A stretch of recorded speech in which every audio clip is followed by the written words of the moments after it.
Oui, vous voulez voir? Est-ce que je peux poser une question? Oui. En fait, des fois, je m'aperçois que c'est difficile d'être patiente. Ah oui, parce que, par exemple, si quelqu'un me dit quelque chose de désagréable, la personne, des fois, elle a besoin de dire quelque chose. Moi, je vais le percevoir comme une critique négative vis-à-vis de mon comportement ou de ce que je fais à cette personne.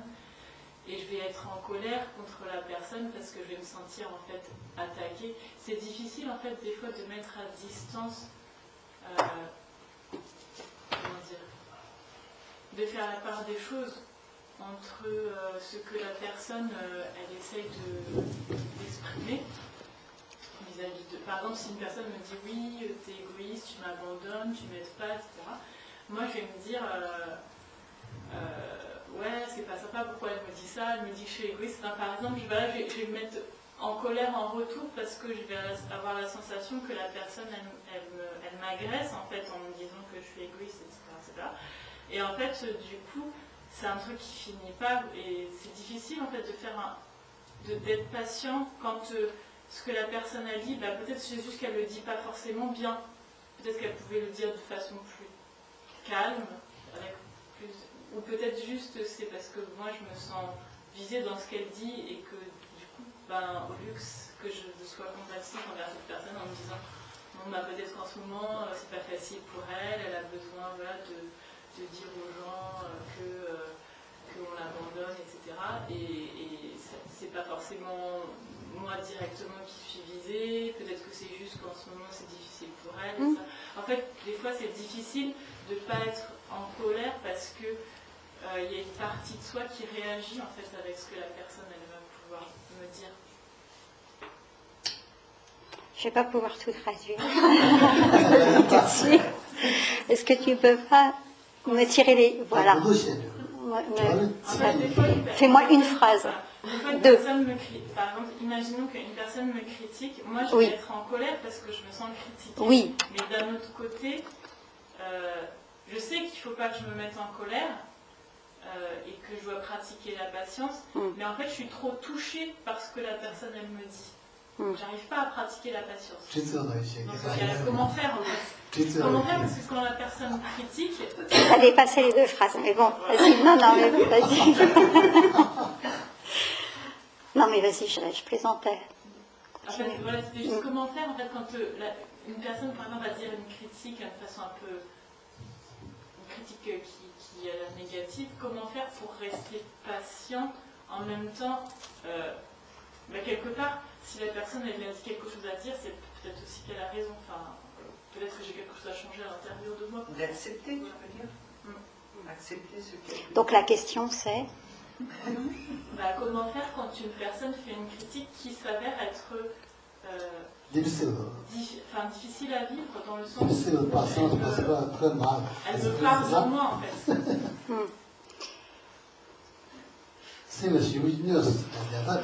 Est-ce que ta question c'est t'as du mal à l'accepter parce que ça te paraît injuste et que tu l'accepterais si c'était juste ou alors en fait il y a les deux, c'est-à-dire que d'un côté ça peut être juste et d'un autre côté peut-être que je l'accepte pas en même temps ça peut être juste et en même temps ça me met en colère quand même en fait.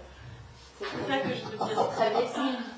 Ça peut être, voilà, en même temps je me sens blessée parce que la personne elle me dit, et en même temps, d'un côté, peut-être elle n'a pas tort de me dire ça. Mais en fait, j'arrive pas en fait à décoller, quoi, à rester vraiment dans quelque chose de l'ordre de la patience et de la compassion, et de voir que la personne, voilà, elle a sa problématique propre, etc. Ducha là-dessus, kasat sagido shirashi. Là. Dire. Je sens zepagom. T'es-tu zepagomia pemasite kaleka pudus. Tenpa yona mena.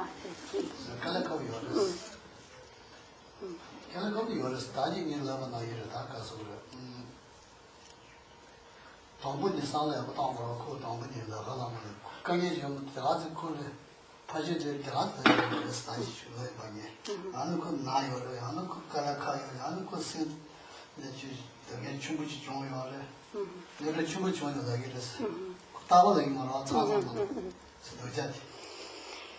Donc, en fait, comme l'avait déjà dit Geshe-la tout à l'heure, c'est vrai que parfois, certains mots peuvent être extrêmement blessants, comme un couteau. Donc, je lui ai dit que, enfin, je posais la question que ce soit vrai ou pas. Des fois, ça peut blesser. Donc, comment réagir dans ce cas-là? Donc, effectivement, des fois, ça peut être extrêmement blessant, comme si on enfonçait un couteau.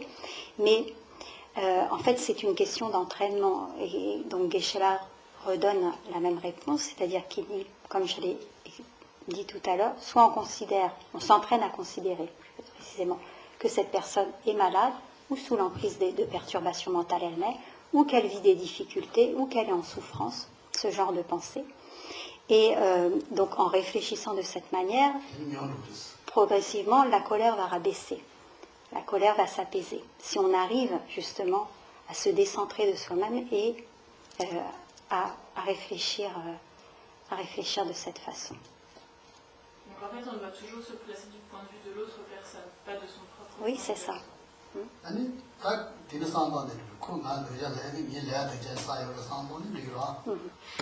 Tu peux aussi réfléchir du point de vue du karma en te disant si cette personne m'a dit des choses désagréables, c'est que j'en ai accumulé la cause. Ça peut t'aider aussi.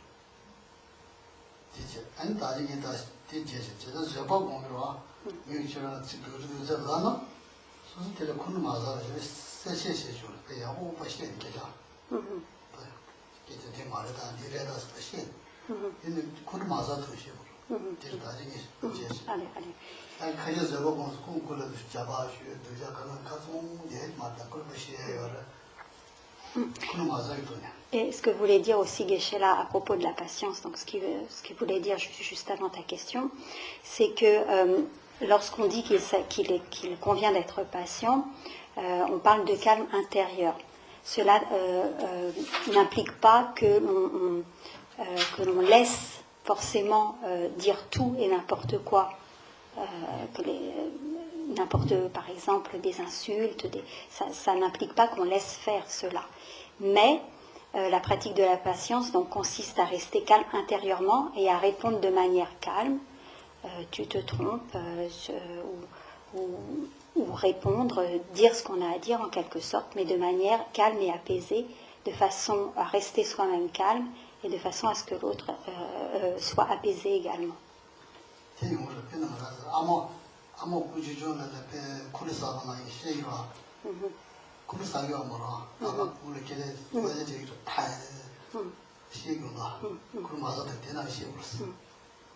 Contre Kasadzuma, par exemple,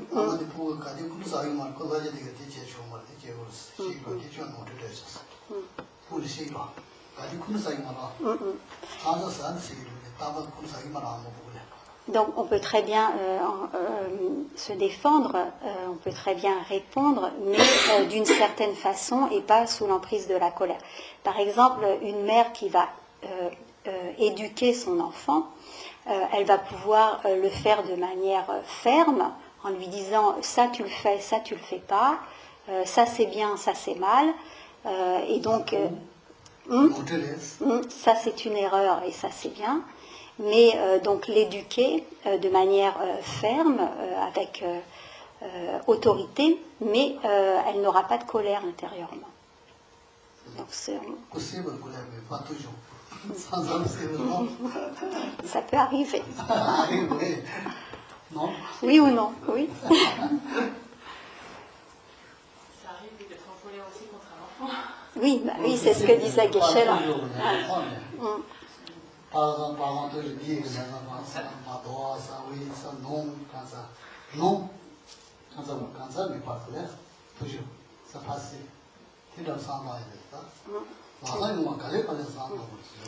Mais bien sûr, ça ne vient pas tout de suite, c'est un entraînement.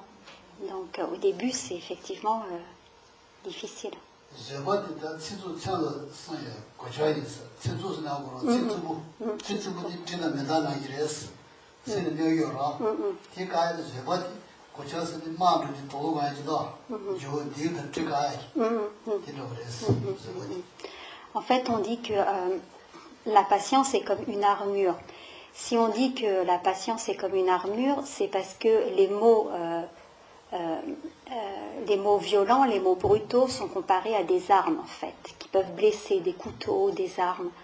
Et si on a l'armure de la patience, donc on arrêtera les armes. Tout est possible, mais un peu difficile. Pour moi, il faut penser, Dieu faut penser, vraiment pour penser, après déjà changé. Troisième, quelqu'un dans la rue, très mal parlé, tout cela attention quand ça réfléchit, moins colère, prochaine fois, Dieu, moi, après, facile. Sans emploi. Bon matin, Donc, méditer, c'est s'entraîner à quelque chose, et donc plus on le fera, petit à petit, ça viendra. Possible, pas. C'est très difficile, parce que mon colère, c'est très puissant. Tout d'un coup, colère, jalousie, appréciement, haine, etc. Difficile, mais possible.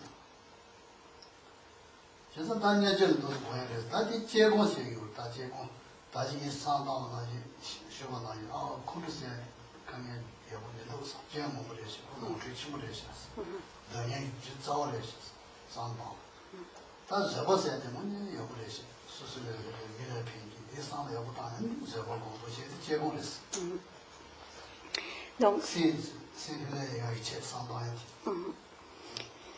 Donc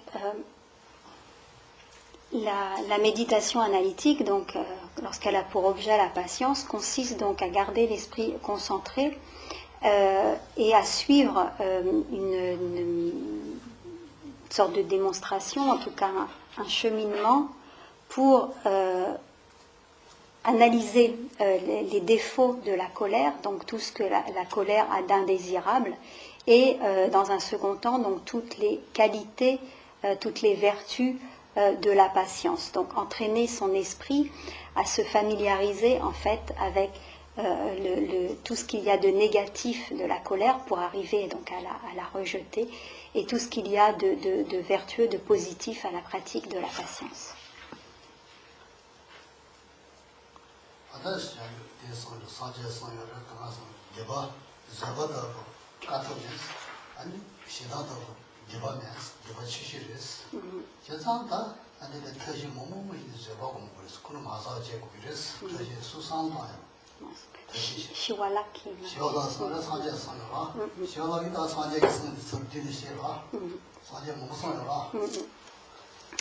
Donc les Bouddhas enseignent, donc Shantideva, mais aussi le Bouddha et de manière générale, les Bouddhas enseignent qu'il n'y a pas de plus grande faute que la colère ou l'aversion, et qu'il n'y a pas de plus grande vertu ou de plus grande qualité que la patience. Donc si cela est enseigné, c'est parce que les mérites ou l'effet sur l'esprit de la patience sont très grands, et les effets de la colère sur l'esprit sont très destructeurs.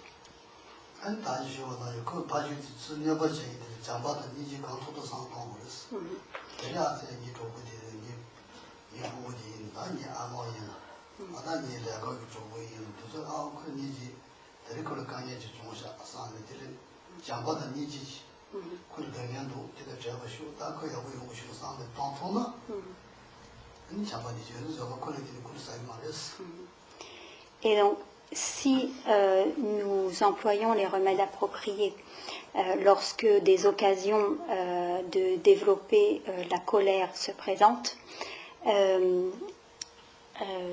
donc si nous arrivons donc à pratiquer la patience Et si nous arrivons également à appliquer le remède de l'amour et la compassion, donc nous arriverons à éradiquer complètement la colère.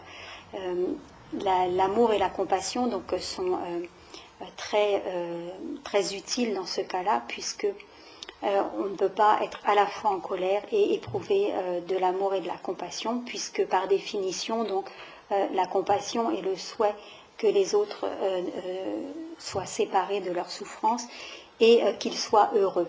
Donc cela est incompatible avec la colère, et donc il sera important, lorsque l'on développe la patience, de cultiver également l'amour et la compassion.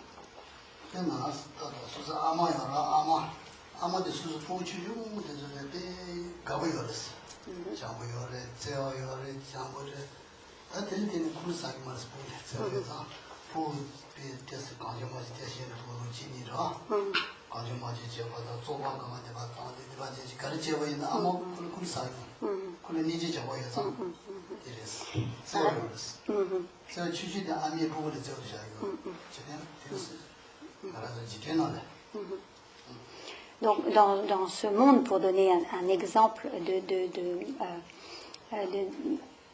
de ce qu'on doit acquérir en termes de perfection, de patience, d'amour et de compassion, on donne encore l'image de la mère qui ne va pas se mettre en colère contre son enfant, quoi qu'il fasse, hein, même s'il fait des grosses bêtises, qu'il salit tout, qu'il n'arrange pas ses affaires, etc.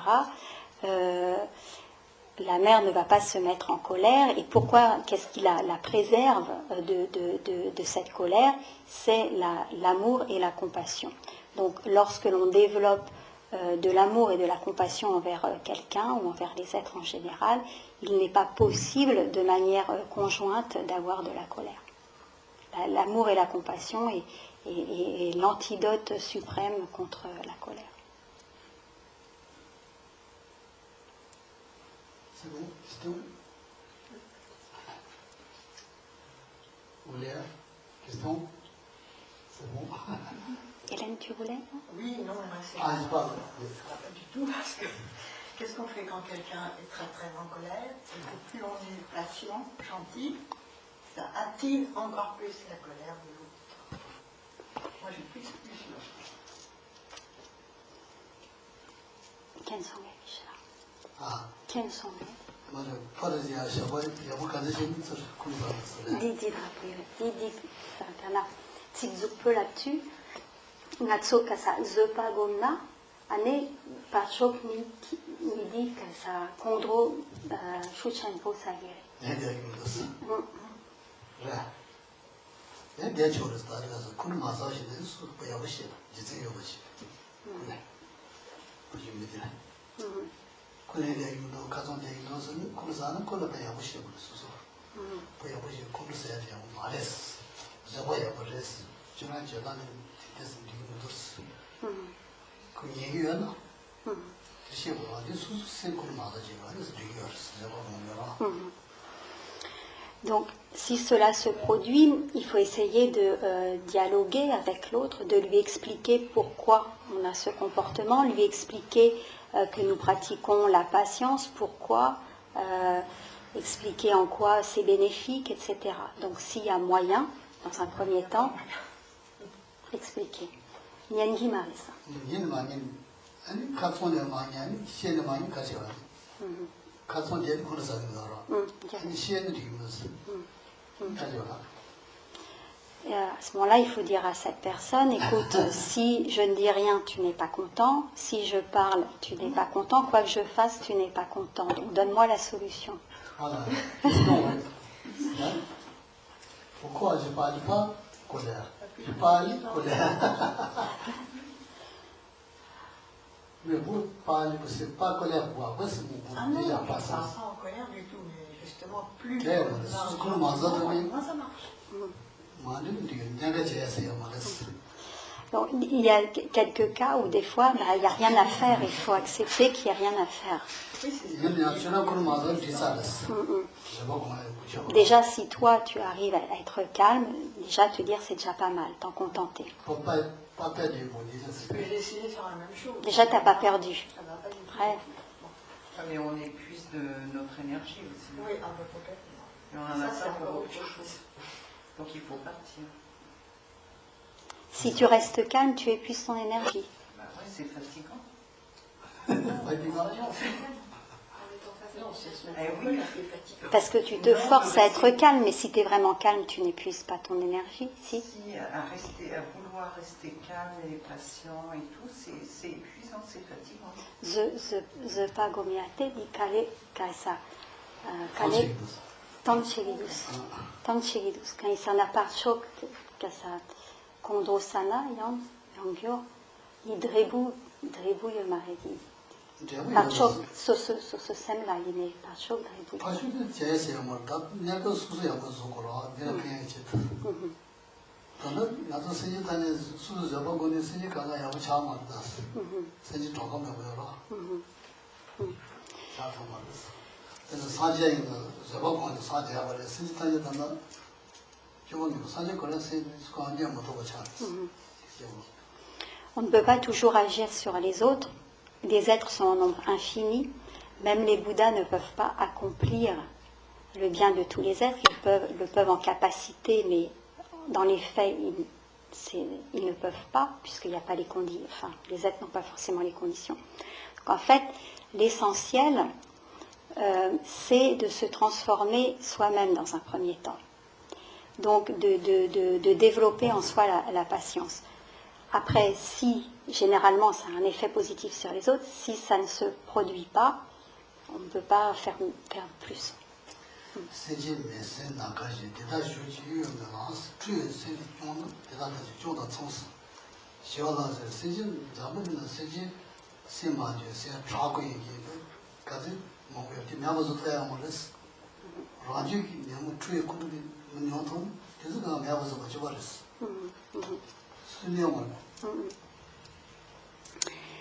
Et donc Shantideva exprime cette idée que il y a le nombre d'êtres qui peuvent être potentiellement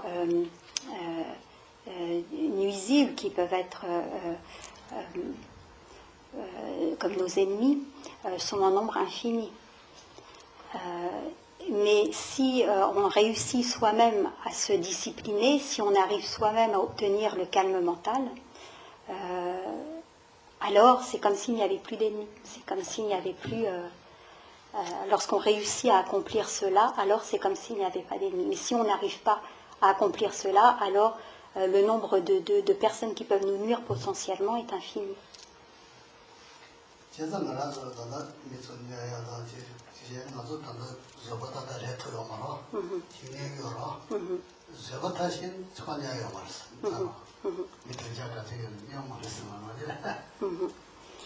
Donc, pour l'instant, comme nous n'avons pas réalisé la perfection de la patience, donc tant que nous n'avons pas obtenu cette réalisation de la patience parfaite, nous pouvons toujours rencontrer des personnes ou des situations qui vont nous nuire. C'est un état de fait, en quelque sorte.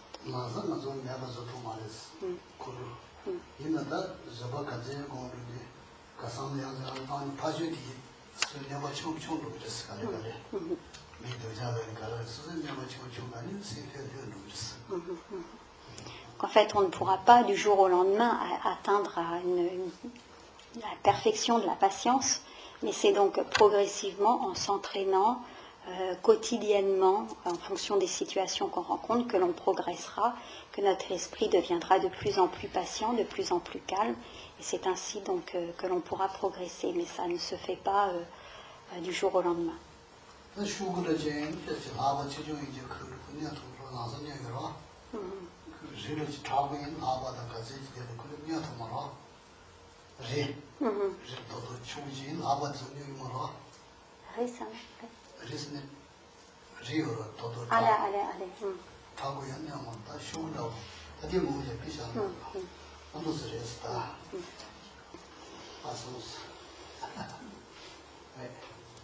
Est-ce que, par exemple, si on sait que quelqu'un est en colère contre soi, contre nous, est-ce que il vaut mieux éviter cette personne pour se protéger de la colère de l'autre et que l'autre ne soit pas en colère, ou est-ce qu'il vaut mieux, on va dire, pas confronter la personne, mais quand même être en présence de cette personne-là, si ça fait partie par exemple d'un cercle d'amis ou quoi que ce soit, se dire bon bah peut-être la personne elle va se mettre en colère contre moi je vais essayer de rester calme du mieux que je peux et attendre que ça passe. Qu'est-ce qu'il vaut mieux faire en fait? Est-ce qu'il vaut mieux éviter de risquer de se sentir mal et que l'autre se mette en colère, ou est-ce qu'il vaut mieux se dire je vais travailler ma patience et être en présence de cette personne-là va m'aider à travailler ma patience? Qu'est-ce qui est le mieux en fait? Travailler ta patience parce que c'est toi qui es en colère? Non, l'autre personne est en colère contre toi. Oui. Par exemple, dans un cas où l'autre personne elle sera en colère contre moi. Oui. Moi, je me dis, si la personne se met en colère contre moi, du coup, il faut que je reste patiente pour ne pas me mettre en colère en retour, par exemple. Oui. Et du coup, est-ce que c'est mieux de continuer de faire partie du cercle d'amis, ou est-ce qu'il vaut mieux se retirer en se disant, la personne va se mettre en colère, c'est ni bon pour elle, ni moi, si jamais je ne reste pas patiente, donc il vaut mieux que je ne me mette pas en relation avec cette personne-là, et du coup, que je ne fasse plus partie de ce cercle d'amis. Bon, je vais résumer. Michiki Sosolakondro Sana, Midi Tuk Gogerepe, il y en a Soso Kasa, Kaka de Gogerepe.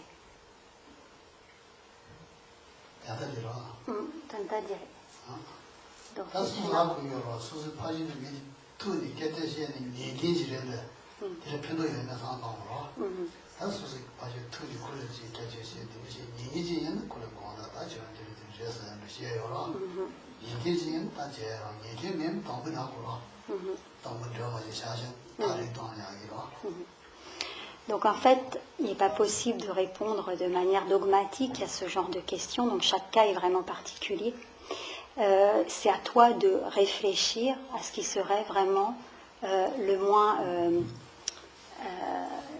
négatif, à ce qui serait le plus bénéfique.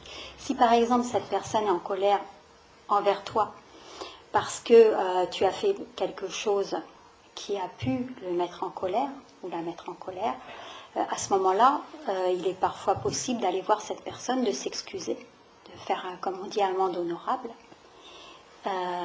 et d'essayer donc d'apaiser la colère que cette personne a envers toi, en t'excusant, en expliquant, voilà, avec des mots.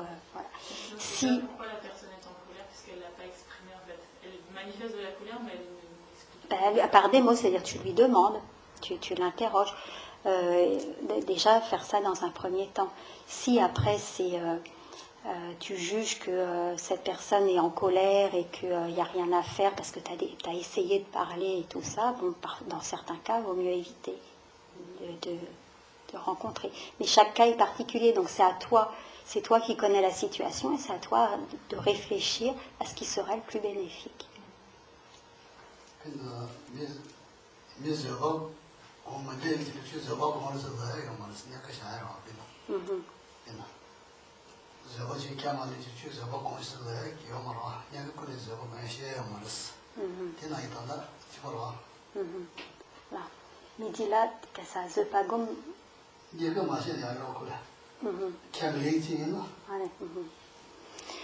Par contre, il ne faut pas essayer d'essayer, par exemple, de convaincre quelqu'un des vertus de la patience si cela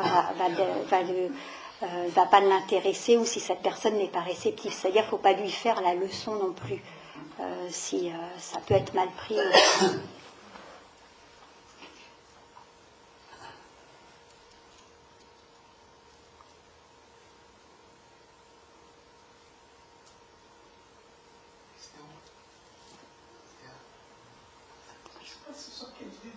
Je suis désolée parce que je suis un petit, c'est pour ça que je me mets là, je suis ennuyée, tout ça. Je ne sais pas quel est le... C'est les points essentiels de la voie, enfin une présentation, une introduction à la voie bouddhiste. D'accord. Une question, en fait, au niveau de la méditation, enfin, je médite, moi, est-ce qu'il y a un moment de la journée, est-ce qu'il y a un lieu, est-ce qu'il y a un endroit, enfin, est-ce qu'il y a une durée? Pour la méditation, moi je médite tous les matins au réveil, en fait, 10 minutes, dans mon lit avec mon coussin. Est-ce que c'est un bon endroit? Est-ce qu'on peut méditer plusieurs fois par jour? Est-ce qu'il y a des conseils par rapport à ça? Ou est-ce qu'on fait où on se sent bien? Ou est-ce que... D'accord. Yalantu gomyatiyo kamachurina. Gomyatiyo nyaltrinamla gomyatiyo. Ane tedre chena yakorepe yana kasa kalot non ya yope gomyat ancora. Donc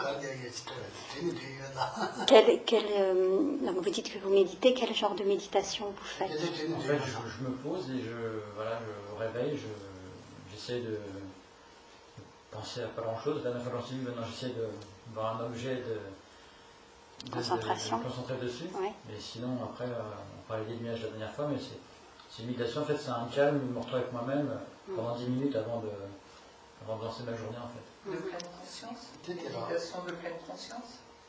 Qu'est-ce que vous avez de pleine conscience? Tu ne penses à rien, tu laisses passer les idées. Ah oui, je laisse passer les idées, oui, absolument, tout à fait.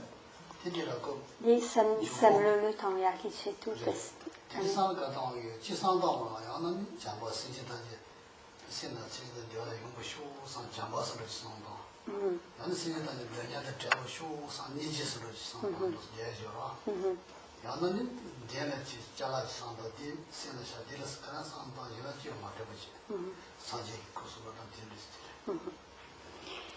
Donc, en fait, si vous avez 10 minutes le matin pour méditer, donc vous pouvez cultiver l'amour et la compassion. Donc l'amour, c'est-à-dire souhaiter que tous les êtres soient heureux. Donc commencer avec ce genre de pensée. La compassion, c'est-à-dire souhaiter que les êtres soient libérés de leur souffrance. Et sinon, vous pouvez faire de la concentration mentale aussi, donc en choisissant un objet et en se concentrant mentalement sur cet objet.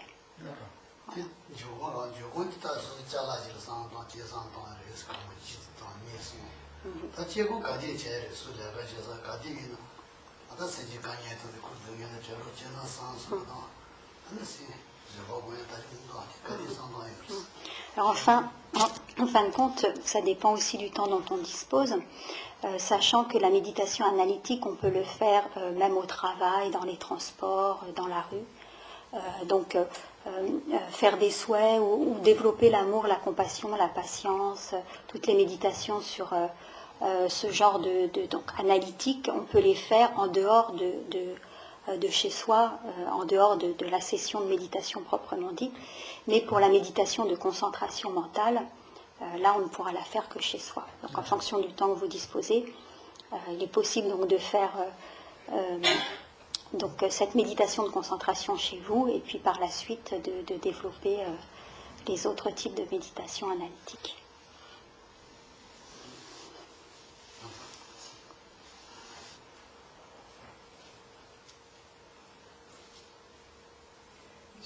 Est-ce que c'est mieux je reviens juste par rapport à ce que vous avez le matin, puisque dans son lit, est-ce que c'est mieux de faire la méditation en dehors de son lit ou c'est mieux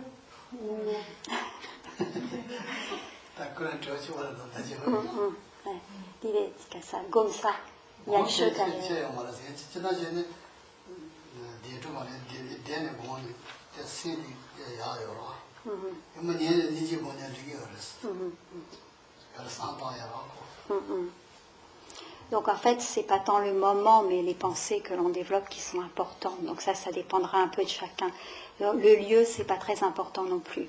Hein, donc le matin, c'est vrai que l'esprit est assez clair, donc on peut pratiquer le matin, mais on peut aussi pratiquer même en s'endormant, générer de bonnes pensées, des pensées positives et faire des méditations analytiques en s'endormant, c'est aussi possible.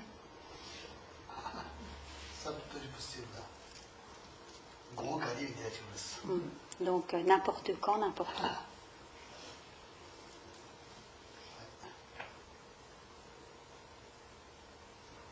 Est-ce que c'est le fait aussi parce que là quand on vient ici pour faire les pratiques, on commence par bien sûr Le malin, non pas le malin.